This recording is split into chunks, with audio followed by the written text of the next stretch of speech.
తేడా ఏముంది అని అడిగింది ఎలుక. నేను నీకంటే ఎన్నో లక్షల రెట్లు పెద్దగా ఉన్నాను. నీ వంటి అల్పజీవితో నేను స్నేహం చేయను అని ఏనుగు వెళ్ళిపోయింది. అయినా ఎలుక మాత్రం వదలకుండా ఏనుగు ఉన్న చోటనే తిరగాడసాగింది. ఒకరోజు అడవిలో ఏనుగులను పట్టుకునే వాళ్ళు వచ్చి పెద్ద వల వేసి ఏనుగుని పట్టుకున్నారు.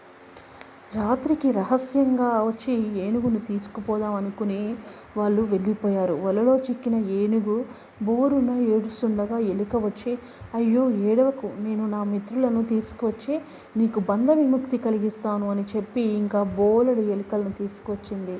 అవన్నీ కలిసి వల మొత్తం కొరికి ఏనుగును విడిపించాయి. అన్నీ కలిసి వేరే చోటికి పారిపోయాయి. ఆనాటి నుండి ఏనుగులు ఎలుకలతో స్నేహంగా ఉంటూ దాన్ని తన వీపు మీద ఎక్కించుకుని సరదాగా అడవంతా తిరిగేది. వేటగాళ్ళు ఏనుగును పట్టుకున్న